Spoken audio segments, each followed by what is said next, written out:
क्या आपने कभी किसी ऐसे प्लेनेट का नाम सुना है जो सूरज से इतनी दूर है कि वहां तक रोशनी भी मुश्किल से पहुंचती है? तो आज हम बात करेंगे एक ऐसे ड्वार्फ प्लेनेट के बारे में जिसका नाम है सेडना। ये न सिर्फ हमारे सोलर सिस्टम का एक राज भरा मेंबर है, बल्कि साइंटिस्ट कहते हैं कि ये किसी दूसरे सोलर सिस्टम से आया हुआ हो सकता है। तो बने रहे हमारे साथ इस वीडियो के एंड तक ताकि हम इस प्लेनेट के सारे राज को जान सकें। मैं हूं हमीद और आप देख रहे हैं साइंस फैमिली। सेडना को 14 नवंबर 2003 में डिस्कवर किया गया था। इसे पहली बार देखा था डॉक्टर माइकल ब्राउन ने। इसने कैलिफोर्निया यूएसए में स्पेस को स्कैन करते हुए इस ऑब्जेक्ट को नोटिस किया। ये एक रेड कलर मूविंग डॉट था जो बहुत धीरे धीरे मूव कर रहा था। इसका मोशन इतना स्लो था कि समझ आया कि ये कोई एस्ट्रॉयड नहीं बल्कि एक नया सेलेस्टियल बॉडी है। तो चलो अब बात करते हैं कि सेडना का नाम सेडना ही क्यों रखा गया।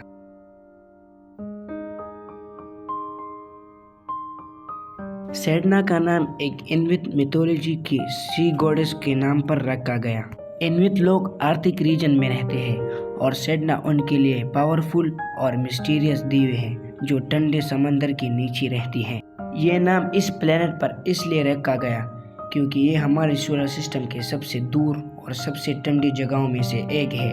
तो अब बात करेंगे कि क्या सेडना सच में एक प्लेनेट है या फिर कुछ और।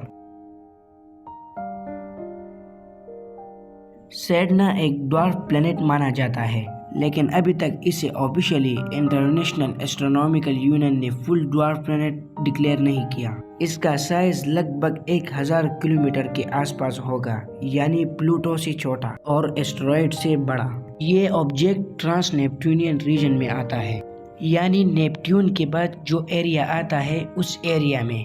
और कुछ साइंटिस्ट तो ये भी कहते हैं कि ये प्लेनेट इनर ऊर्ट क्लाउड का मेंबर है, एक ऐसी जगह जहां से बहुत कॉमेट्स आते हैं। और इस प्लेनेट का ऑर्बिट हमारे सोलर सिस्टम में सबसे अजीब ऑर्बिट है।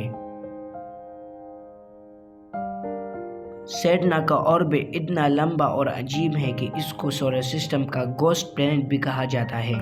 सूरज से इसका एवरेज डिस्टेंस होता है 86 एस्ट्रोनॉमिकल यूनिट्स।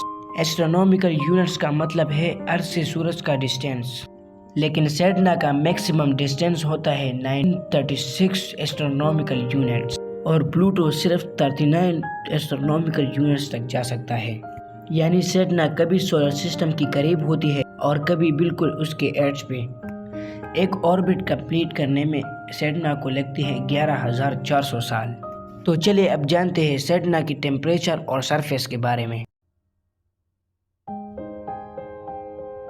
सेडना का सरफेस एक्सट्रीमली कोल्ड है और वहाँ का टेम्परेचर होता है 240 डिग्री सेल्सियस तक, इतना ठंडा कि वहाँ कोई एटमॉस्फेयर भी नहीं है। सरफेस पे रेड ब्राउन आइस मेटन फाउंड हुआ है, लेकिन अभी तक वहाँ किसी सैटेलाइट्स ने विजिट नहीं किया है, इसीलिए इंफॉर्मेशन भी लिमिटेड है। साइंटिस्ट कहते हैं कि इसका रंग इसलिए रेड है क्योंकि यहाँ पे हजारों सालों से कॉस्मिक रेडिएशन पड़ती है।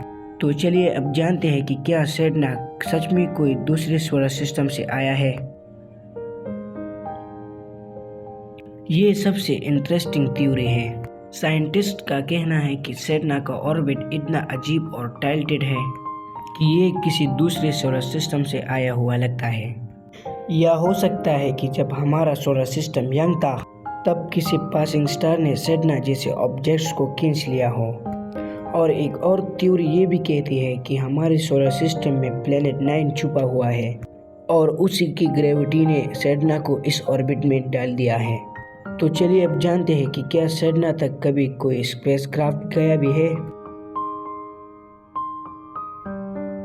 अभी तक नासा या किसी और स्पेस एजेंसी ने सेडना तक कोई मिशन नहीं भेजा, लेकिन फ्यूचर में प्लेनेट 9 की तलाश में कोई मिशन लॉन्च हुआ तो हो सकता है कि सेडना को भी एक्सप्लोर किया जाए। सेडना को स्टडी करना इसीलिए भी इम्पोर्टेंट है क्योंकि ये बताता है कि हमारा सोलर सिस्टम कितना बड़ा है और उस एज पे क्या क्या छुपा है। सेडना एक ऐसी दुनिया है जो ना सिर्फ दूर है, ठंडी है, मिस्टीरियस है, बल्कि वो एक लिविंग प्रूफ है कि हमारे दुनिया के परे भी कई राज छुपे हैं। अगर आपको ये वीडियो पसंद आए तो लाइक ज़रूर करें और कमेंट में बताएं कि क्या आपको सेडना की कहानी पसंद आई, और सब्सक्राइब भी ज़रूर कीजिए। शुक्रिया।